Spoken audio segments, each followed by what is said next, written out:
I'm Rebecca Wilson, 25, and I never thought I'd watch my own parents steal something from me. But there I was, standing in my apartment parking lot, watching the taillights of my brand new BMW fade into the distance. The car I'd saved 3 years for, gone. My frantic calls went straight to voicemail. When security footage confirmed my parents had used my spare key to take it for my sister Stephanie, I made the hardest call of my life, 911.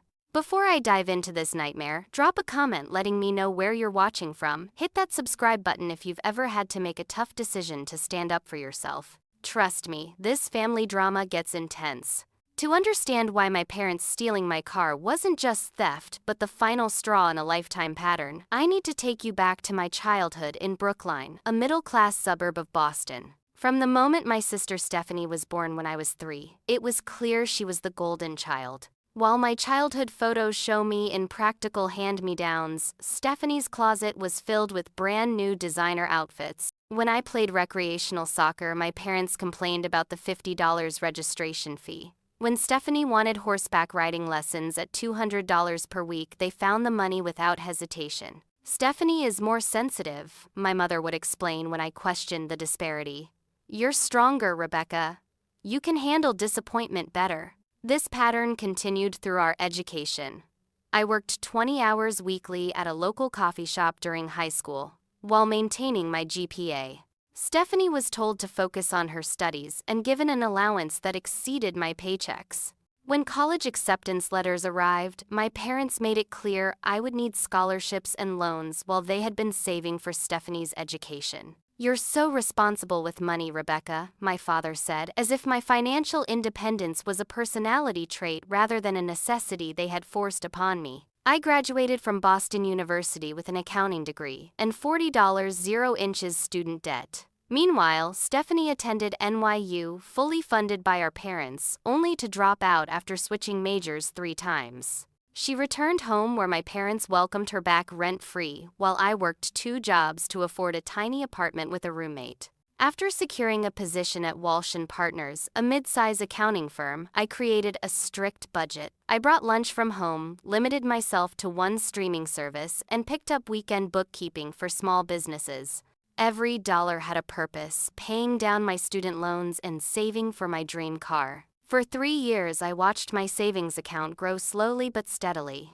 I declined vacations with friends, bought clothes exclusively during sales, and even moved to a less desirable neighborhood to save on rent. This wasn't just about a car, it was about proving to myself that despite my parents' lack of support, I could achieve my goals through discipline and hard work. When my friend Allison suggested splurging on a weekend trip to Miami, I showed her my spreadsheet instead. 3 more months, I told her. Then I can buy my car without touching my emergency fund. Meanwhile, Stephanie cycled through retail jobs, quitting whenever a manager disrespected her by asking her to work weekends. She totaled 2 vehicles our parents purchased for her, a used Honda at 18 and a new Mazda at 20, with minimal consequences.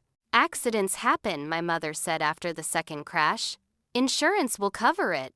When I finally reached my savings goal last month, I felt a pride that went beyond material acquisition. This car represented every extra shift, every declined invitation, every dollar carefully allocated. It was tangible proof that I could provide for myself what my parents had always provided for my sister. I didn't expect congratulations from my family, but their reaction to my achievement still stung. A BMW. That's a bit showy, isn't it? My mother commented when I called to share my news. You're spending all your savings on a car, my father asked incredulously, though he had never questioned purchasing Stephanie's vehicles. And Stephanie predictably pouted.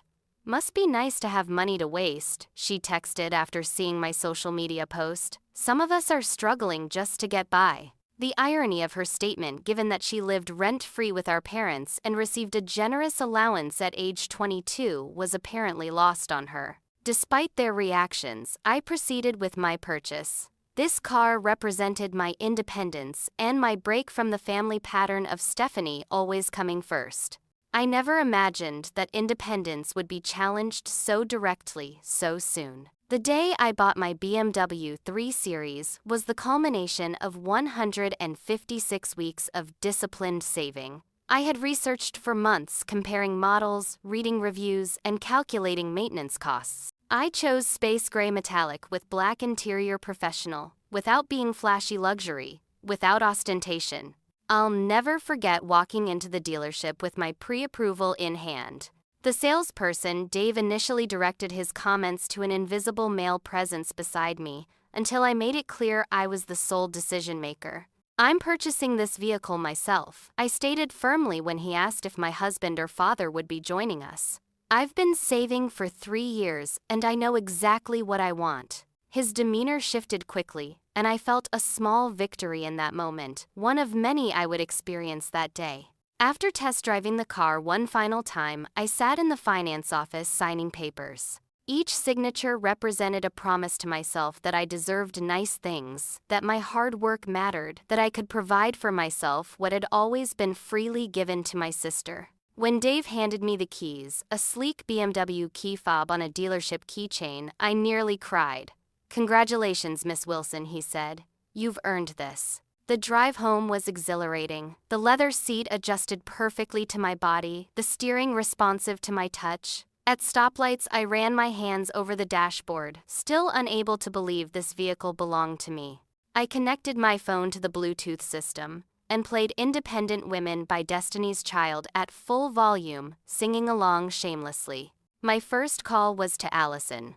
"I did it," I screamed when she answered.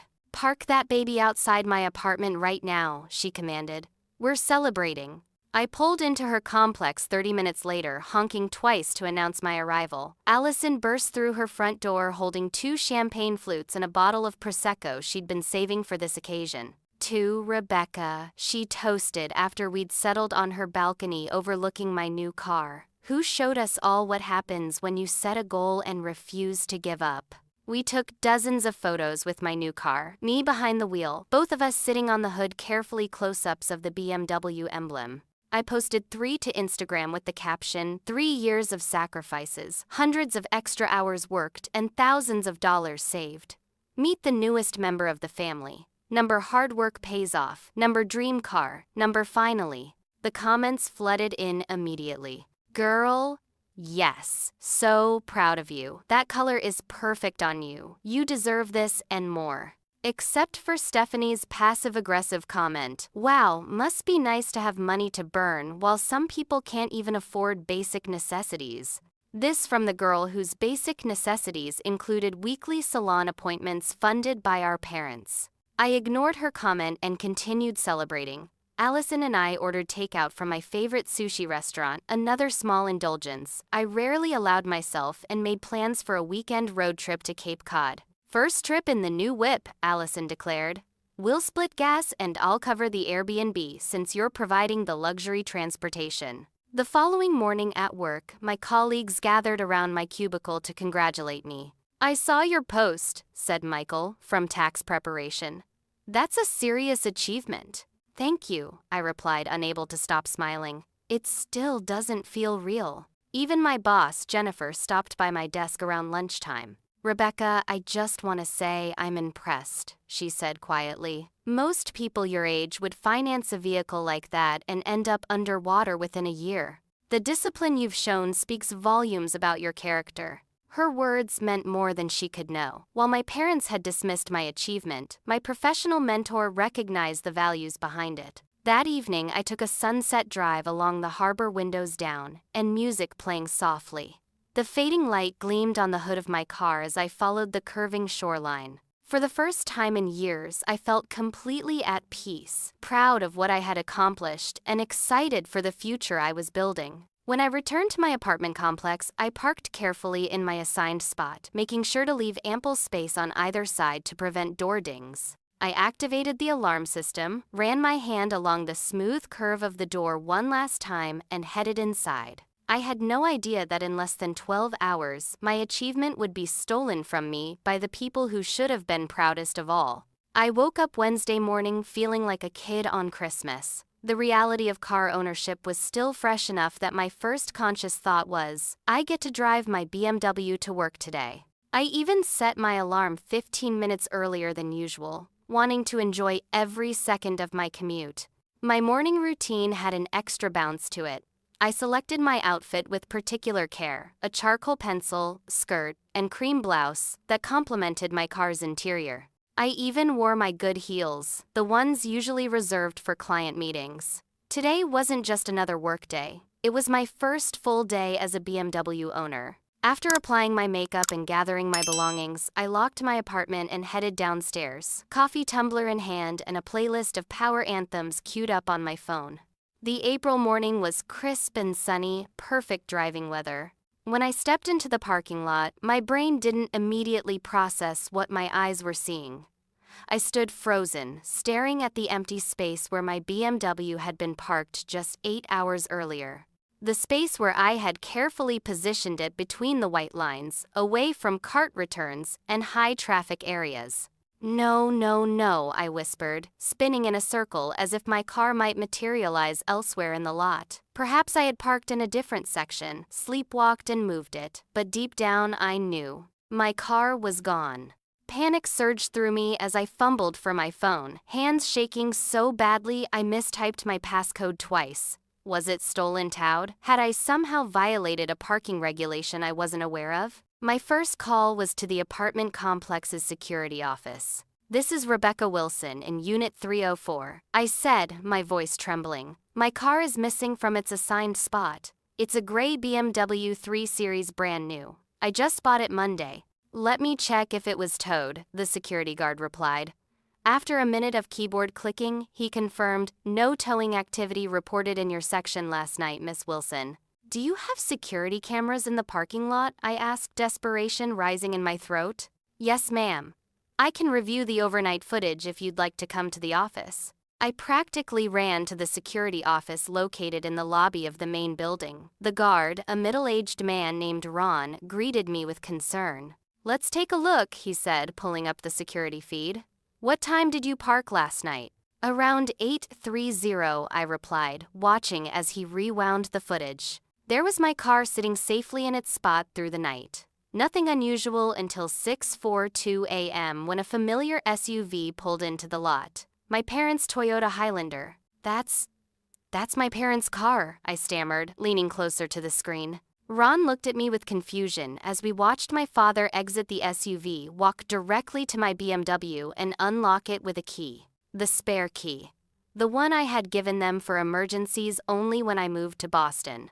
My mother got out of their car as well, looking nervously around the parking lot as my father started my BMW. Within 2 minutes, they had arranged themselves in a convoy, my father driving my brand new car, my mother following in their SUV, and disappeared from the camera's view. "Do you want me to call the police, Miss Wilson?" Ron asked, his voice gentle but uncomfortable. I need to call my parents first," I managed to say, stepping away from the desk. With trembling fingers, I called my father's cell. Straight to voicemail. Then my mother's. Same result. I sent text messages to both. "I know you took my car. This is not okay. Call me immediately." The messages showed as delivered, but no response came. I tried calling 3 more times over the next 15 minutes, growing increasingly frantic with each unanswered call. Finally, I texted my sister, "Did Mom and Dad give you my car this morning?" 3 dots appeared, then disappeared, then appeared again. Finally, her reply came through. They said, "You agreed to let me use it since you can take the subway to work. Don't be so dramatic." I nearly threw my phone across the room. Agreed I had done no such thing. This wasn't a miscommunication, it was a deliberate theft enabled by the spare key I had trusted them with. I sank onto a bench in the lobby, mind racing. Was this really happening? Had my own parents seriously stolen my car? The car I had sacrificed for years to purchase to give to my sister? The sister who had totaled 2 vehicles through carelessness and entitlement? Tears of rage and betrayal blurred my vision as reality sank in. This wasn't a misunderstanding. My parents had waited until I was asleep, driven to my apartment with a plan, and taken my car without permission to give to their favorite child. The pattern that had defined my childhood had reached a new, unthinkable level. But this time, I wasn't a helpless child. This time, I had options. I returned to the security desk, wiping tears from my cheeks and straightening my shoulders. "Ron," I said, my voice steadier than I felt. "I need a copy of that footage. And then I need to file a police report." Back in my apartment, I paced the floor, still trying to process what had happened. My car, my beautiful, hard-earned BMW that I had owned for less than 48 hours, was gone. Taken by the people who should have been proudest of my achievement. With shaking hands, I called Allison. "They did what?" she exclaimed when I explained the situation. "Rebecca, that's not just morally wrong, that's literally grand theft auto." "I know," I replied, my voice breaking. "But they're my parents, Allison. If I call the police..."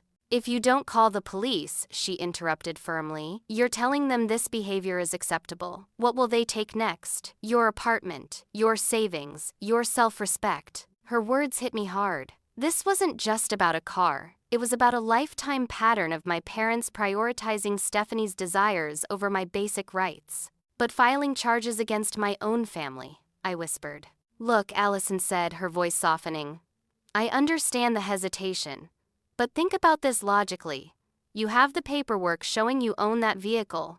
You have video evidence of them taking it without permission. If you don't establish boundaries now, this pattern will continue." I knew she was right. Throughout my life, I had been conditioned to sacrifice my needs for Stephanie's wants. I had been the reasonable one, the mature one, the one who would understand. But I wasn't a child anymore, and this wasn't about sharing a toy or giving up the front seat. This was grand theft auto, a felony. After hanging up with Allison, I sat on my couch staring at my phone for 20 minutes. I tried calling my parents again, still no answer. I texted my father one last time, "Dad, I need my car back today. This is not a game. That car is in my name, and I did not give permission for anyone to take it." Read receipts showed he had seen the message, but no reply came. With a deep breath, I dialed 911. "I need to report a stolen vehicle," I told the dispatcher, my voice surprisingly steady. 2 officers arrived at my apartment 30 minutes later. Officer Rodriguez, a woman about 10 years, my senior with kind eyes and a no-nonsense demeanor, took the lead. "Walk us through what happened, Miss Wilson," she said, notebook ready. I explained everything, the years of saving the purchase just 2 days ago, the security footage showing my parents taking the car. I showed them the title in my name, the insurance policy, the bill of sale from the dealership. "And you're certain you didn't give them permission to take the vehicle?" Officer Davis, her partner, asked. "Absolutely certain," I replied firmly. "I need that car for work." I gave them a spare key for emergencies only. "Taking someone's vehicle without their permission is auto theft, regardless of the relationship," Officer Rodriguez explained gently. "Are you prepared to press charges if necessary?" The question hung in the air.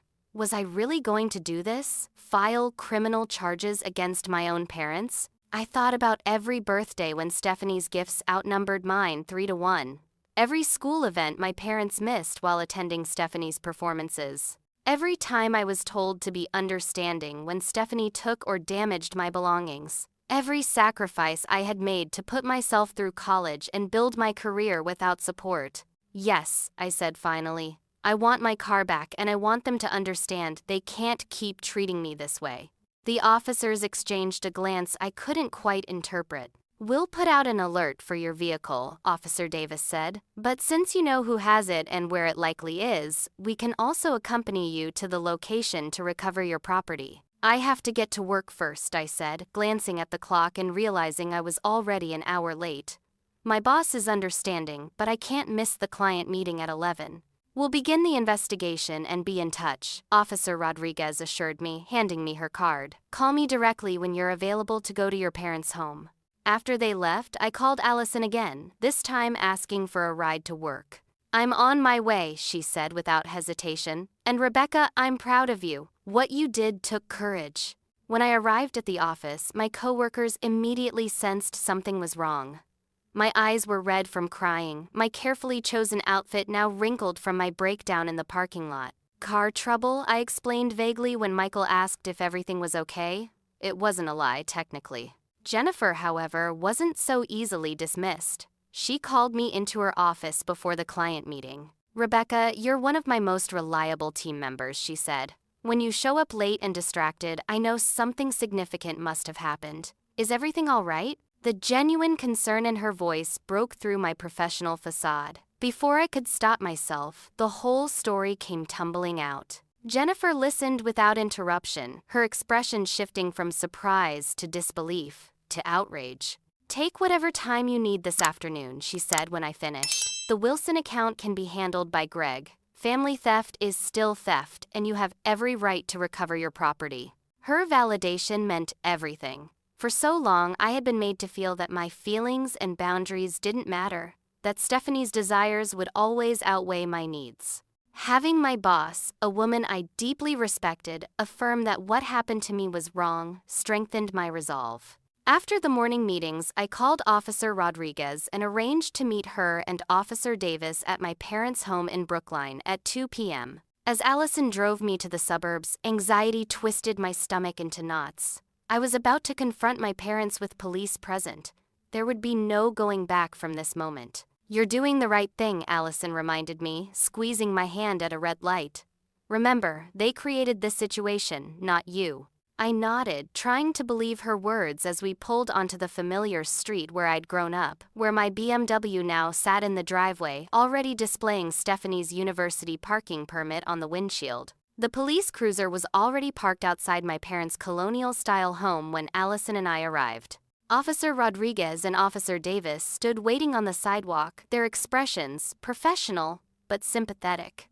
My BMW, my car, sat prominently in the driveway, looking jarringly out of place against the backdrop of my childhood home. "That's definitely my vehicle," I confirmed to Officer Rodriguez, pointing out the dealership license plate frame and the small scratch near the rear taillight that the dealer had promised to buff out next week. "We knocked, but no one has answered yet," Officer Davis explained. "However, there are clearly people home." He gestured toward the living room window where the curtain had just twitched. My hands trembled as I approached the front door with the officers flanking me. Before I could knock, the door swung open to reveal my mother, her face, a mask of indignation. "Rebecca Jean Wilson, what on earth do you think you're doing bringing police to our home?" she hissed, her eyes darting nervously to our neighbors' houses, as if worried about appearances, always worried about appearances. "Mrs. Wilson, I'm Officer Rodriguez," the female officer interjected calmly. "We're responding to a report of auto theft. Your daughter has provided documentation proving she owns the BMW in your driveway, and she did not give permission for anyone to take it." My father appeared behind my mother, his face flushed with a mixture of anger and something I'd rarely seen directed at me, fear. "This is ridiculous," he blustered. Rebecca dismissed these officers immediately. "We're your parents. We can't steal from you." "Actually, sir, family members can and do steal from one another," Officer Davis stated. "The law doesn't make exceptions based on relationship." "May we come in?" Officer Rodriguez asked, though. Her tone suggested it wasn't really a question. My parents reluctantly stepped aside and we entered the immaculate living room I'd visited less than a dozen times since moving out 3 years ago. Family photos lined the mantel, mostly of Stephanie at various dance recitals and graduations. I noticed with a pang that my college graduation photo had been replaced by a picture of Stephanie at her sorority formal. "Where's Stephanie?" I asked, not seeing my sister. "She's upstairs getting ready for a job interview," my mother replied defensively. "An interview she'll now miss because of this spectacle you've created."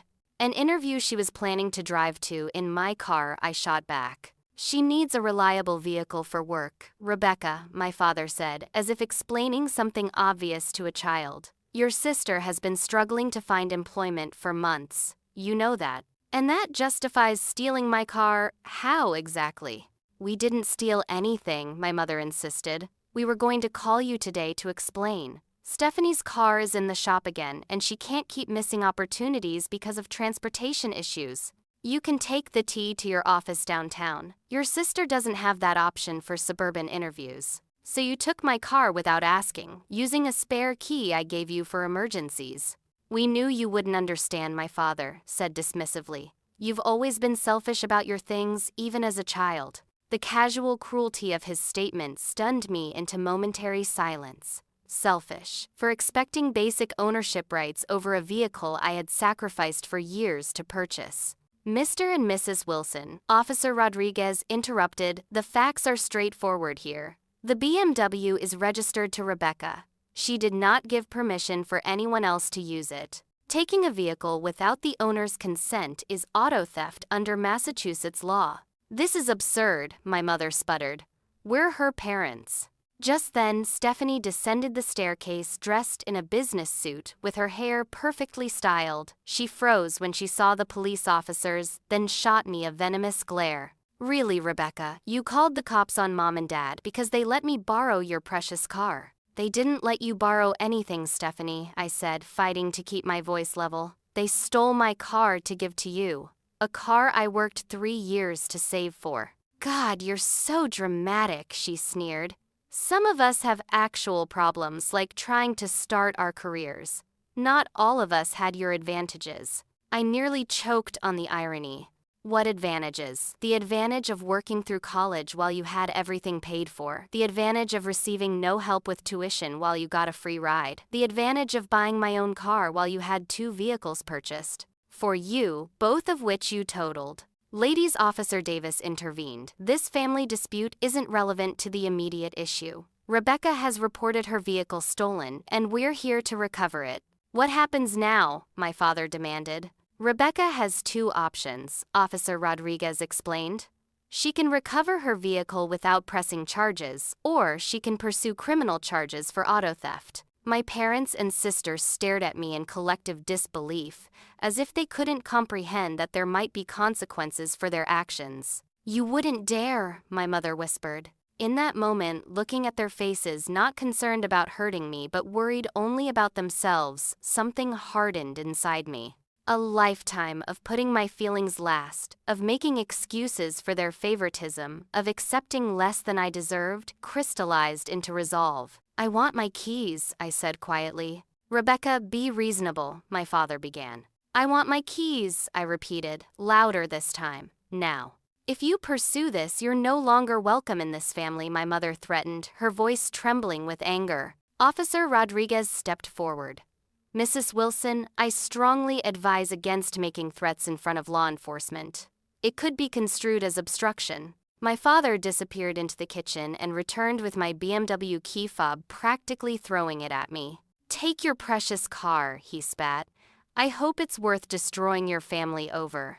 As I caught the keys, Stephanie burst into dramatic tears. How am I supposed to get to my interview now? You've ruined everything, Rebecca. You've always been jealous of me. Officers, I said, ignoring her outburst, I'd like to press charges. The room fell silent, except for Stephanie's theatrical sobbing. Are you certain? Officer Rodriguez asked quietly. I looked at my family, really looked at them. My father's face contorted with self-righteous anger. My mother's expression calculating already, plotting how to spin this to extended family. Stephanie's tears stopping abruptly as she realized her performance wasn't working. Yes, I confirmed. I'm certain. What followed seemed surreal. Officer Davis reading my parents their rights. My mother's hysterical accusations that I was destroying the family. My father demanding to call his lawyer. Stephanie screaming that I was dead to her as the officers escorted my parents to the patrol car.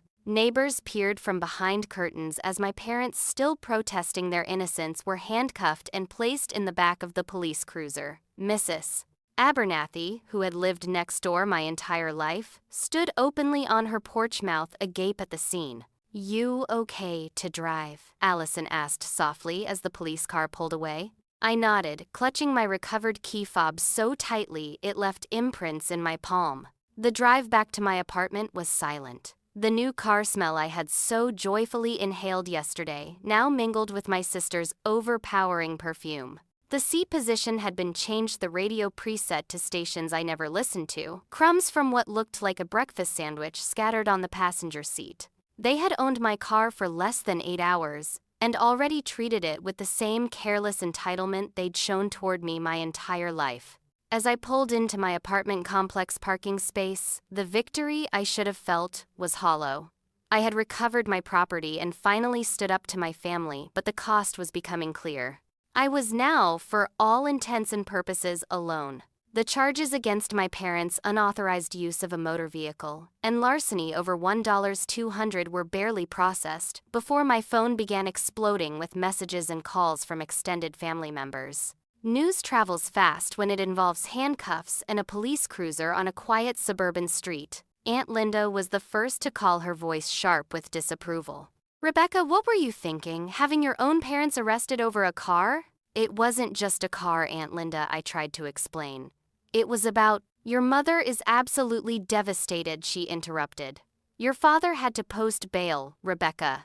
Bail. Do you have any idea how humiliating this is for them?" Before I could respond, she continued, "Why couldn't you have just shared the car with your sister for a few weeks? Family helps family. That's what we do." The conversation with Uncle Robert went similarly.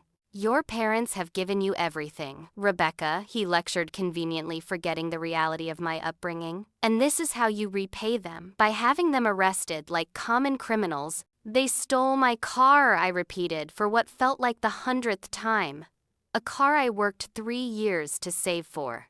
"It's called lending, not stealing," he replied dismissively. "You could have loaned the car to Stephanie. She's your sister, for God's sake." Even my grandparents, who I had always felt somewhat closer to, expressed their disappointment.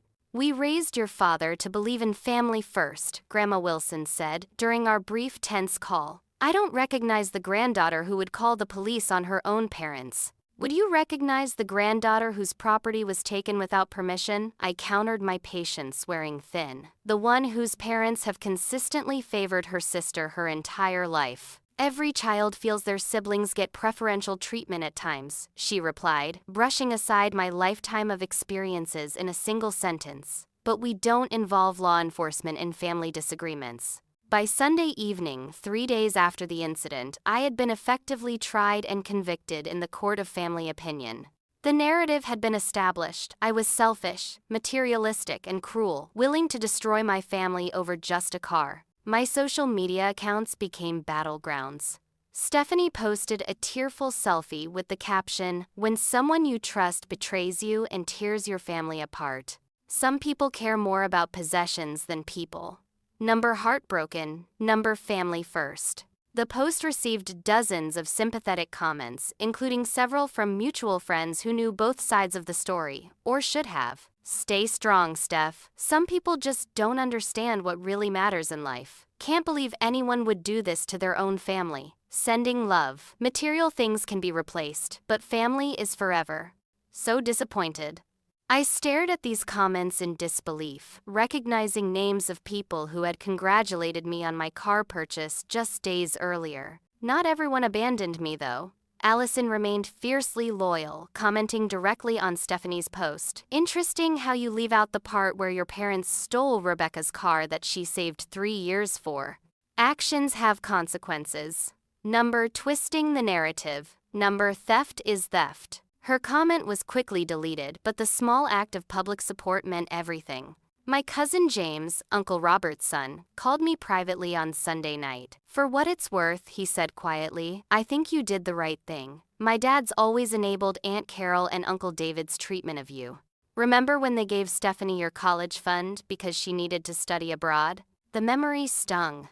I had discovered during my sophomore year that the small college fund my grandparents had established for me had been reallocated to fund Stephanie's semester in Paris, a semester she spent mostly posting Instagram photos of wine and croissants while failing 2 classes. "Thanks, James," I replied, grateful for the unexpected alliance. "It means a lot that someone in the family understands. More of us understand than you might think," he said cryptically. "We just don't all have your courage to stand up to them." Work became my sanctuary from the family drama. While my personal phone continued to vibrate with accusatory messages, my focus on client accounts remained unwavering.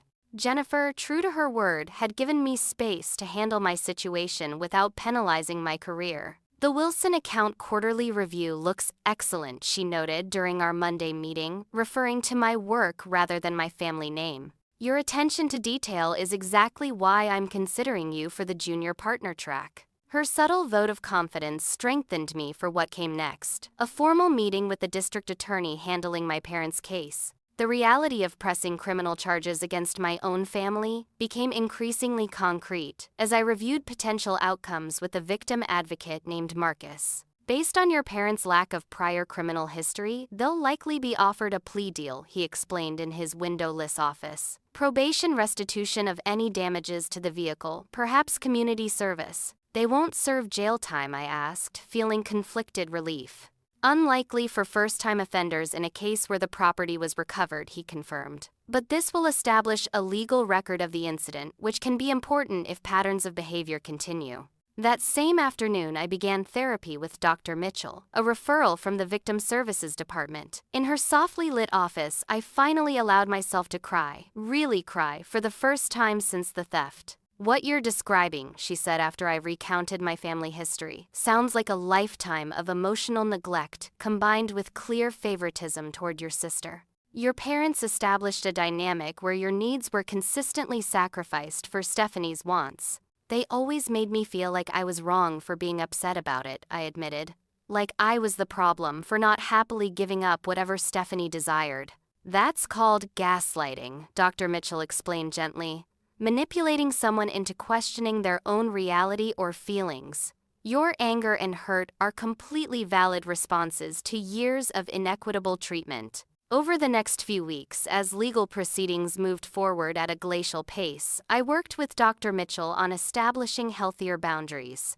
I blocked Stephanie's number after a particularly vicious 2 a.m. text message accusing me of always trying to ruin her life. I limited contact with extended family to those who respected my decision, even if they didn't fully understand it. I also made new friends through a book club Allison had been urging me to join for months. These people knew me only as Rebecca the accountant with a passion for mystery novels, not Rebecca the family disappointment, or Rebecca who had her parents arrested. The simplicity of these new relationships was refreshing. When my cousin James invited me to his apartment for dinner, I was surprised to meet his roommate Kyle, who shared his own stories of family dysfunction. My parents emptied my bank account when I was 19, he confided over pasta. Said they needed it for my brother's rehab. I learned later they took a cruise instead, while my brother remained on a waiting list for a state-funded program. Did you press charges? I asked. No, he admitted. I wish I had. They did the same thing to my younger sister 2 years later. Sometimes consequences are the only language toxic family members understand. His validation eased some of the persistent guilt I carried, the nagging voice that questioned whether I had overreacted. Standing up for myself still felt unfamiliar, uncomfortable, but increasingly necessary. As the court date approached, I found myself strengthening in unexpected ways. I installed a security system in my apartment after finding my mother had used her emergency key to enter while I was at work, another boundary violation I would have previously excused.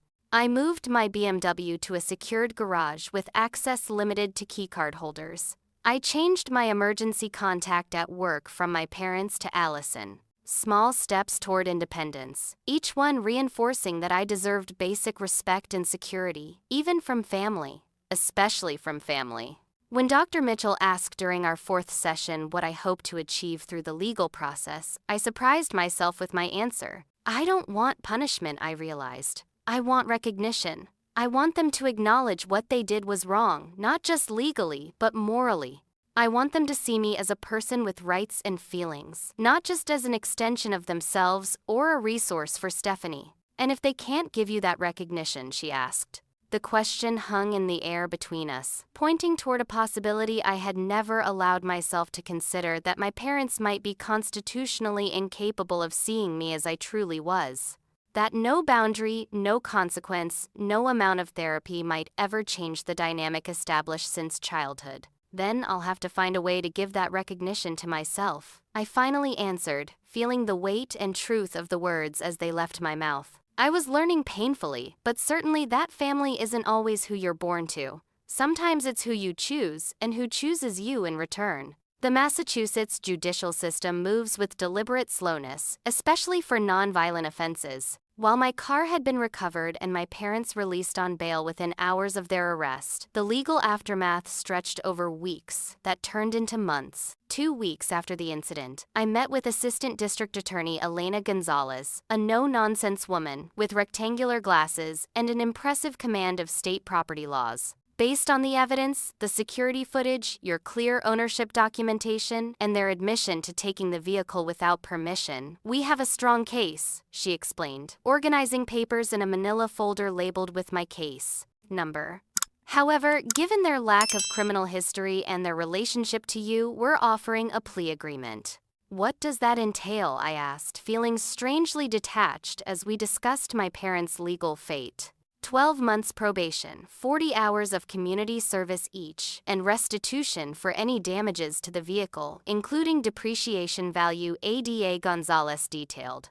They would plead guilty to unauthorized use of a motor vehicle, and we'd drop the larceny charge. Will they have a permanent record? The question felt important, though I wasn't entirely sure why. Yes, though they could petition for expungement after the probationary period, assuming they meet all conditions.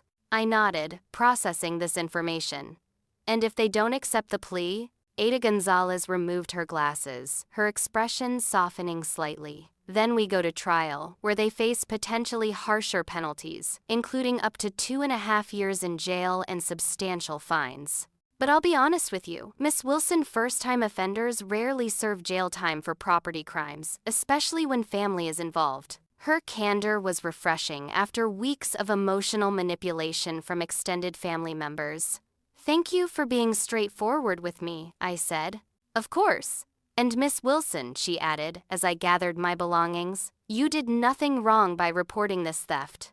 Property rights don't disappear because of family relationships. Her validation carried me through the following day when I received the first direct communication from my parents since their arrest, a formal letter from their attorney requesting a meeting to discuss dropping charges in the interest of family reconciliation. I forwarded the letter to Ada Gonzalez, who advised against any direct communication outside official channels. This case is now between the Commonwealth of Massachusetts and your parents, she reminded me.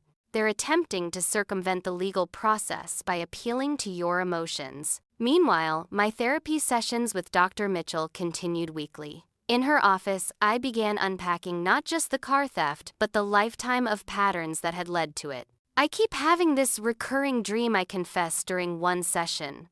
I'm driving my car, but suddenly Stephanie is in the passenger seat, then the back seat is filled with relatives all shouting at me. They're grabbing the wheel, stepping on the brake, changing the radio station. I try to pull over, but the doors won't open.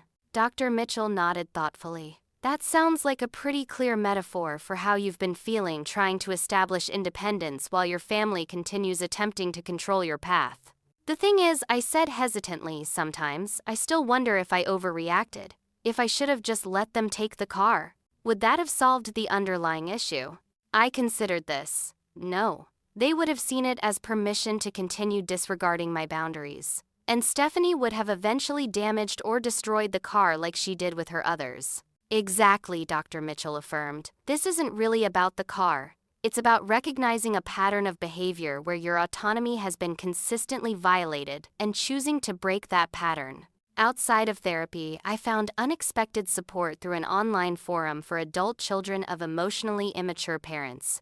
Reading stories from others who had experienced similar dynamics helped normalize my experiences and reactions. For the first time, I didn't feel like the unreasonable one for expecting basic respect from my family. I also began setting firmer boundaries with extended family members who continued pressuring me to drop the charges. When Aunt Linda called again to inform me that my actions were killing your mother, she's barely eating, I took a deep breath before responding. Aunt Linda, I understand you care about Mom and Dad, but I'm not willing to discuss the legal case. If you'd like to talk about other things, I'm happy to, but this topic is off limits. But Rebecca, they're suffering. I need to go now. I'll talk to you another time. I hung up, hands shaking but resolute. Similar conversations, some more successful than others, followed with various relatives. Uncle Robert hung up on me when I refused to engage with his guilt tactics. My grandparents sent a stiff email stating they would pray for my return to reason. But my cousin James and his roommate Kyle invited me for weekly dinner gatherings that became a highlight in my increasingly reorganized social life. As the court date approached, security camera footage revealed my mother attempting to access my apartment building again. The property manager, now aware of the situation, denied her entry and notified me immediately.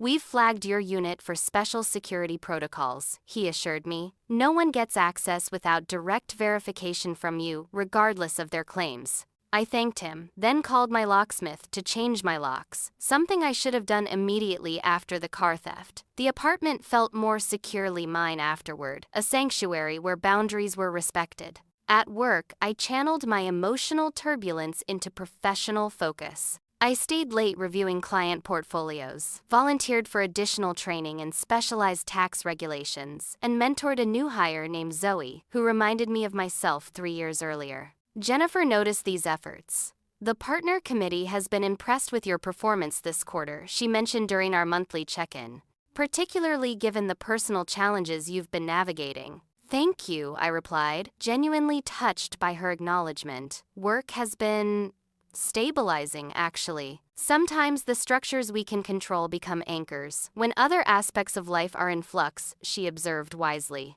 "Just don't forget self-care in the process." Her advice prompted me to join a weekend self-defense class. Allison had been recommending, not because I feared physical confrontation with my family, but because the instructor's philosophy resonated with my emotional journey. Boundaries aren't just about saying no. They're about protecting what matters to you. Over 6 Saturday mornings, I learned basic techniques for creating physical distance and projecting confidence. The skills were practical, but the psychological impact was profound. My posture straightened. My voice became steadier.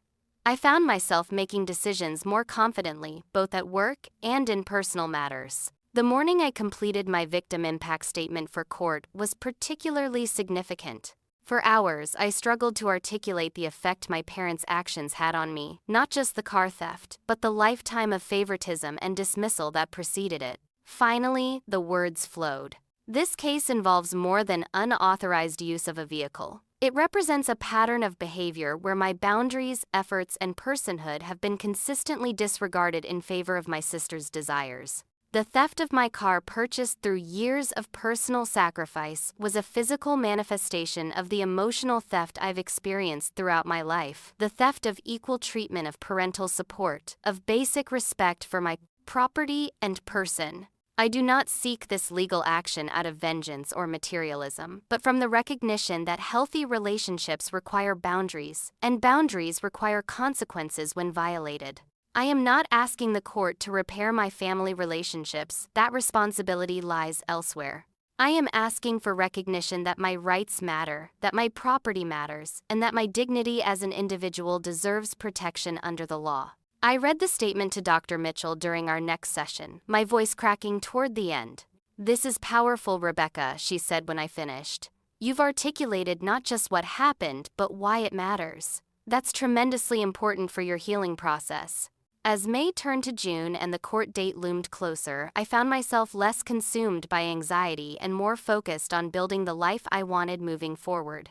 I researched graduate programs in financial planning. I joined a weekend hiking group where I met diverse people with no connection to my family drama. I began exploring neighborhoods farther from my parents' suburb, considering a move when my lease ended. Whatever happened in court, I was constructing an identity and community based on mutual respect rather than obligation, a foundation I could build upon regardless of whether my family ever recognized my worth. The weekend before the scheduled hearing, I received a text message from a number I didn't recognize. They accepted the plea deal. "Court appearance on Monday is just formality. Thought you should know. James, new phone." I stared at the message, emotions swirling.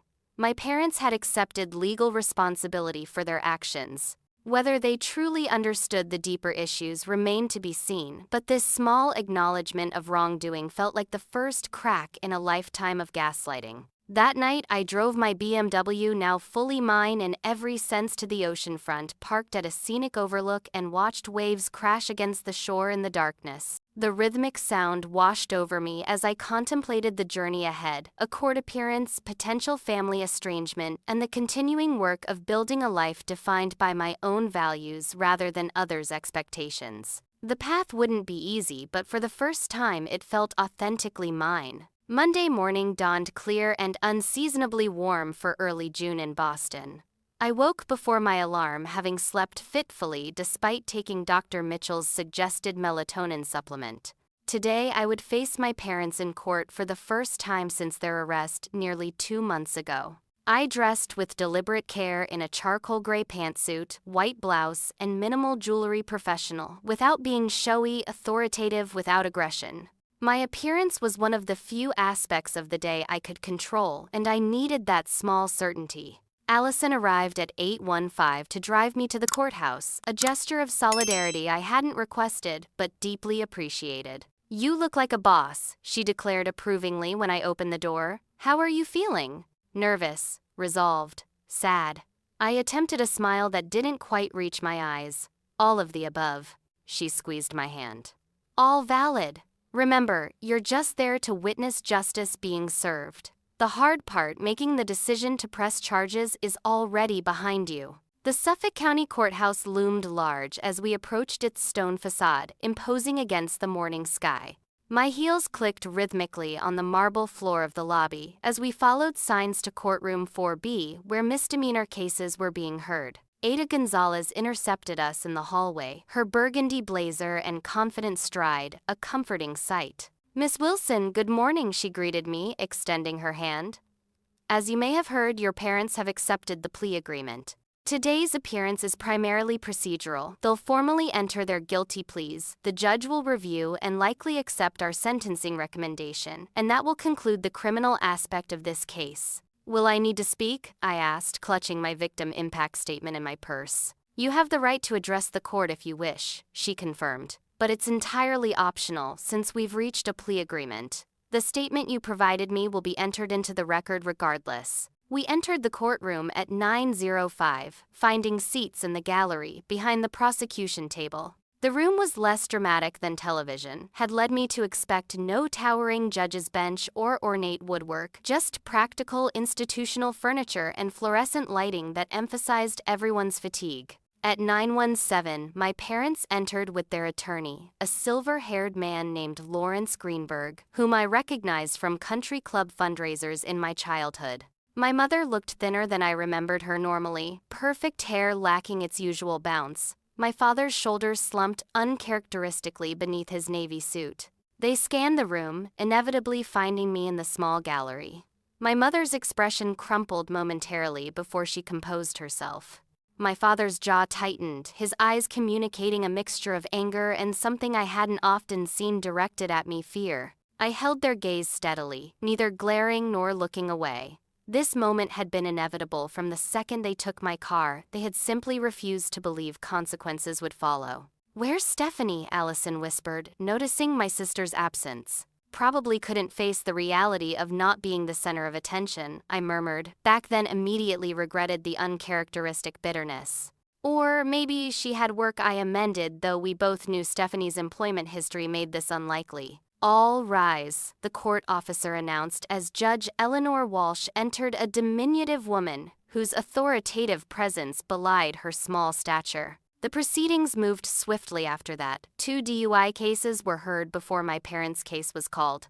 When Commonwealth versus David and Carol Wilson echoed through the courtroom, my heart rate spiked despite my preparation. Ada Gonzalez presented the case succinctly: unauthorized use of a motor vehicle belonging to their daughter Rebecca Wilson on April 17th. Security footage evidence. Vehicle recovered same day. No prior criminal records for either defendant. The Commonwealth has agreed to a plea of guilty for unauthorized use of a motor vehicle, with a sentence of 12 months probation, 40 hours, community service for each defendant, and restitution for vehicle depreciation assessed at $2,100, she concluded.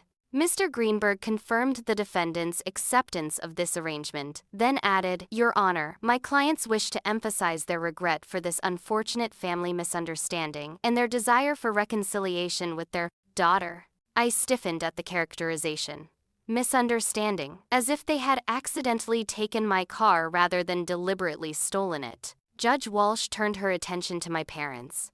"Mr. and Mrs. Wilson, do you understand that by pleading guilty you are admitting that you took your daughter's vehicle without her permission, constituting a crime under Massachusetts law?" "Yes, Your Honor," they murmured in near unison. And do you enter this plea voluntarily, without coercion? Yes, Your Honor. The court accepts your guilty plea, Judge Walsh stated. Before I issue the final sentencing order, would the victim like to address the court? All eyes turned to me. I hadn't planned to speak, assuming my written statement would suffice. But Mr. Greenberg's dismissive characterization of a family misunderstanding made my decision clear. I stood smoothing my jacket with slightly trembling hands and approached the podium, indicated by the court officer. Thank you, Your Honor. I began, my voice steadier than I'd anticipated. My name is Rebecca Wilson. The car that was taken from me represents more than just a vehicle. It represents 3 years of saving, of bringing lunch from home, of declining vacations with friends, of working weekends, all to purchase something that was solely mine, an achievement I earned through discipline and sacrifice. I glanced at my parents, who stared resolutely ahead, avoiding my eyes. This incident was not a misunderstanding, I continued. It was a deliberate decision to take my property without permission because my parents felt my sister's wants outweighed my basic right to what I had earned. It represents a pattern of behavior where my boundaries have been repeatedly violated and my achievements diminished. My mother dabbed at her eyes with a tissue for whose benefit I wasn't certain. I don't seek revenge through these proceedings. I seek recognition that my property rights matter, that my boundaries deserve respect, and that being family doesn't grant unlimited license to take what belongs to others. I hope today marks a turning point where that recognition begins. I returned to my seat, heart pounding but feeling strangely liberated. For perhaps the first time, I had directly named the dynamic that had shaped our family, not in a therapist's office or to a supportive friend, but in a public forum where my parents were forced to listen. Judge Walsh nodded thoughtfully. Thank you, Miss Wilson. She turned her attention back to my parents. Mr. and Mrs. Wilson, the plea agreement proposed by the Commonwealth appears appropriate given the circumstances. However, I wish to emphasize something the victim articulated quite clearly. Family relationships do not supersede property rights or the law.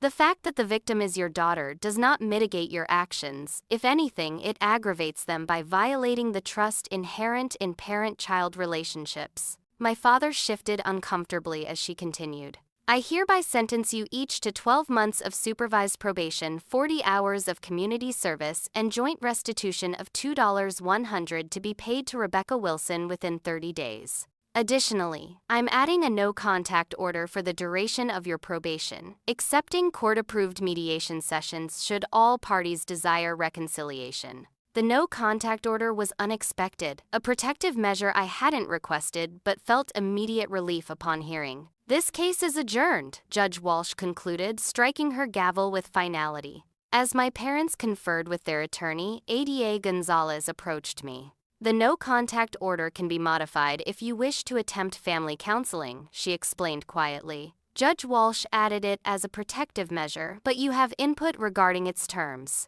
I understand, I replied. I think some space might be necessary right now. We exited the courtroom before my parents avoiding an awkward hallway encounter. Outside on the courthouse steps, the June sunshine felt symbolic, illuminating a path forward that had previously seemed shrouded. Would you like to get some lunch? Allison asked. We should celebrate this resolution. Celebrate seems the wrong word, I said thoughtfully. But yes, I'd like that. As we walked toward her car, I glanced back at the courthouse doors just as my parents emerged. They paused at the top of the steps, looking suddenly older and smaller than the towering figures they'd been in my childhood. My mother spotted me and raised her hand in what might have been a wave or a plea. I didn't wave back. Not out of malice, but because reconciliation, if it ever came, would need to be built on honesty and respect, not performative gestures for courthouse spectators. The drive from downtown to our favorite cafe passed in contemplative silence. I watched the familiar Boston skyline with new eyes, no longer the backdrop of a life defined by family expectations, but the setting for whatever chapter I chose to write next. You know what struck me most about your statement, Allison said as we waited for our food? You didn't sound angry. You sounded clear. I am clear, I realized aloud. For the first time, maybe ever, I'm seeing the situation without doubting my own perceptions or worth. After lunch, I returned to my apartment alone, feeling the weight of the morning's events in my body. I kicked off my heels, changed into comfortable clothes, and sat on my balcony with a cup of tea watching clouds drift across the sky. My phone buzzed with a text message, an unknown number, but the content immediately identified the sender. Hope you're happy now that you've destroyed our family. Mom can barely get out of bed. Dad might lose clients if this gets out. All over a stupid car you could have just shared. You've always been selfish. Don't bother coming to Thanksgiving. Stephanie. A month ago, this message would have devastated me, triggered frantic justifications and apologies. Today, I simply blocked the number, setting a boundary with the clarity that came from finally recognizing my worth wasn't determined by my sister's opinion. The rest of the afternoon passed peacefully as I tidied my apartment, answered work emails, and prepared for the week ahead. Around sunset, I decided to take a drive, not to escape or process, but simply to enjoy the vehicle that was now indisputably, legally mine. As I drove along Memorial Drive with the Charles River glittering beside me and Harvard's spires rising beyond, a sense of composure settled over me. The road ahead, both literally and figuratively, stretched toward horizons I was finally free to explore on my own terms. 6 months after the courthouse steps faded in my rearview mirror, November arrived with its characteristic New England chill. The maple outside my new apartment blazed crimson against a steely sky as I loaded the last box into my BMW. I'd moved in September to a garden-level unit in Somerville, a vibrant community north of Boston that felt worlds away from both my parents' Brookline suburb and my former apartment. The 2-bedroom space cost more than my previous place, but the promotion Jennifer had championed made it comfortably affordable. Last when I called to Kyle, who emerged from the building carrying a potted fern, a housewarming gift from him and James that had somehow survived my notorious plant-killing tendencies. Perfect timing, he replied, settling the plant on my passenger seat. We should get going if we want to beat traffic. We were heading to Cape Cod for the weekend, the road trip Allison and I had planned to celebrate my car purchase before life imploded. Now, 6 months later, it was finally happening, with an expanded group including Kyle, James, and my new friend Zoe from work. The drive south gave me time to reflect on the half-year of healing and change since the court appearance. The no-contact order with my parents had expired last month, though neither of us had reached out to bridge the silence. Stephanie had attempted contact twice more, once with a drunken 2 a.m. voicemail berating me for abandoning the family, and again with a surprisingly civil text message on my birthday in August. I had responded to the latter with a simple, "Thank you," neither inviting nor discouraging further communication. Dr. Mitchell had helped me understand that reconciliation, if it happened, would need to develop slowly with clear boundaries and demonstrated respect. You can't manufacture healthy relationships from unhealthy patterns, she had explained during one of our now bi-weekly sessions. Either new patterns emerge or the relationship remains limited for your protection. My car, once a symbol of the battle for autonomy, had transformed into something more ordinary, but no less precious, reliable transportation that carried me through my expanding life. I had added nearly 8,000 miles to the odometer, including weekend trips to Vermont's Green Mountains, Maine's rocky coastline, and now Cape Cod's windswept beaches. Each mile represented freedom not from family obligation, but from family definition.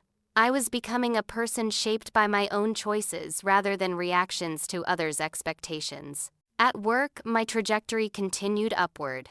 Jennifer had selected me to lead our division's expansion into sustainable investment portfolios, a responsibility that reflected both her confidence in my abilities and my growing professional identity. "You've shown remarkable resilience this year," she had noted during my performance review. Not just personal resilience, but the ability to channel challenging experiences into professional growth. The observation touched me deeply. My parents had never recognized how adversity had shaped my strengths, only how it inconvenienced them or disrupted their image of family harmony. My restitution check for $2,100 had arrived promptly after the court date, accompanying a formally worded letter from my father's attorney, stating the payment fulfilled their legal obligations. No personal note, no acknowledgement beyond legal compliance. I had deposited the check without comment, closing that financial chapter while recognizing the emotional ledger remained unbalanced. The self-defense classes I'd begun during the legal proceedings had evolved into regular kickboxing sessions 3 mornings weekly.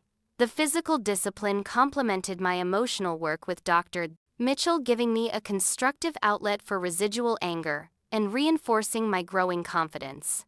Perhaps most significantly, I had discovered a support group for adult children navigating complicated family relationships. Meeting monthly in a community center conference room, we shared experiences, strategies, and solidarity without judgment or easy solutions. Estrangement isn't failure, Diane, our group facilitator, often reminded us. Sometimes it's the healthiest choice available when reconciliation requires changes others aren't willing to make. These words had become a touchstone during difficult moments, particularly when well-meaning acquaintances suggested I should forgive and forget for my own sake. True forgiveness doesn't mean pretending harmful behavior didn't happen, I had explained to a coworker who pressed the issue after learning about my family situation.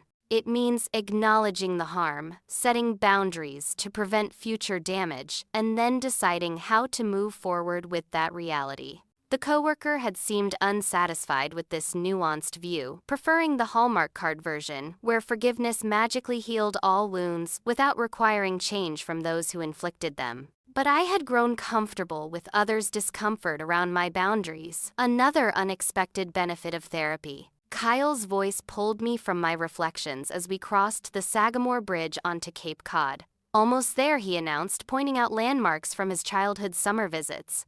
Our rented cottage in Wellfleet sat perched on a bluff overlooking the Atlantic, its weathered shingles and blue shutters picture perfect against the November landscape. Allison had already arrived with Zoe, and James was expected by dinner time after finishing a work presentation. "This view," I exclaimed, stepping onto the deck facing the ocean. Wind whipped my hair as waves crashed rhythmically against the shore below, worth every penny of the rental fee. "Absolutely," Allison agreed, joining me at the railing. "And not a bad way to reclaim your road trip plans." We spent the weekend in simple pleasures, beach walks bundled against the November wind, seafood dinners in a restaurant decorated with fishing nets and buoys, board games by the fireplace while rain lashed the windows. On Saturday night, we toasted marshmallows for s'mores, sharing stories and laughter with an ease I had rarely experienced in family gatherings. "I have an announcement," Zoe said as we gathered for Sunday breakfast before departure. "I've been accepted to the master's program at Boston College, the one Rebecca encouraged me to apply for." Cheers erupted around the table as we celebrated her news. "You're going to crush it," I assured her, genuinely proud of her accomplishment. "I wouldn't have even applied without your mentorship," she replied. "You showed me it's possible to build the life you want, even when others don't support your vision." Her words struck me profoundly. Somehow, in the midst of my own healing journey, I had become a guide for someone else, passing forward the wisdom and encouragement Jennifer and Dr. Mitchell had offered me. During the drive home, while Kyle dozed in the passenger seat, I reflected on how my definition of family had expanded beyond bloodlines. The people who had supported me through the darkest period of my life, Allison, James, Kyle, Jennifer, even Zoe, had demonstrated the authentic connection I had always craved from my biological relatives. This chosen family respected my boundaries, celebrated my achievements without jealousy, and offered support without keeping score. They showed me I wasn't defective for expecting reciprocal respect in relationships. 2 days after returning from Cape Cod, an unexpected email arrived in my work inbox with the subject line, "Reaching Out." My father's name in the sender field sent an immediate jolt of adrenaline through my system. "Rebecca," it began formally, "I hope this message finds you well. Your mother and I have completed the court-mandated community service hours at the food bank. The experience has been unexpectedly enlightening. The program director suggested I reach out not to excuse our actions, but to open a channel of communication if you're amenable. If not, I understand and will respect your decision. Dad." I stared at the message, reading it multiple times to detect hidden manipulation or guilt tactics, finding none. The brevity and direct acknowledgement of my autonomy in the situation marked a departure from his usual communication style. After forwarding the email to Dr. Mitchell for our next session's discussion, I composed a careful reply. Dad, thank you for respecting my boundaries by reaching out via email rather than showing up unannounced. I'm not ready for in-person contact yet, but I'm open to limited communication through writing as we work toward understanding. Rebecca. It wasn't forgiveness or reconciliation, those might or might not come with time and demonstrated change. It was simply an acknowledgement that healing didn't require permanent estrangement if genuine growth occurred on both sides. The following weekend, I took another solo drive along the coast, windows cracked, despite the November chill radio playing softly as the road unwound before me. The sun hung low on the horizon, painting the Atlantic in shades of gold and amber. I thought about the different roads that had brought me here, the painful path of standing up to family manipulation, the therapeutic journey of recognizing my worth, the professional route toward career advancement, and the social highways connecting me to authentic friends. All these paths had converged at this moment, driving my own car, making my own choices, healing at my own pace. The vehicle that had triggered such family drama was now simply the vessel carrying me toward whatever future I chose to create. As I navigated a particularly stunning coastal curve, a sense of peace settled over me, not the fleeting happiness of perfect circumstances, but the deeper contentment of living authentically. The journey ahead would undoubtedly include challenges, possible reconciliations, and continued growth, but I would face each development with the hard-won knowledge that my boundaries mattered. My car's dashboard clock showed 5:17 as I turned toward home sunset, painting the road in lengthening shadows. The BMW that had symbolized so much conflict now represented something far more valuable, the freedom that comes from standing firmly in your truth, regardless of who tries to deny it. I had called 911 and pressed charges against my parents 6 months ago, not because I valued a car above family, but because I finally understood that true family, whether biological or chosen, is built on mutual respect, not manipulation and entitlement. That lesson had been worth every difficult moment of the journey. What would you do if someone in your family took something that belonged to you without permission? Have you ever had to make a tough decision to stand up for yourself, even when others didn't understand? Share your thoughts in the comments below, and don't forget to like, subscribe, and hit that notification bell so you never miss another story. Thank you so much for listening. And remember, setting boundaries isn't selfish. It's necessary for healthy relationships. Take care of yourselves, and I'll see you in the next video.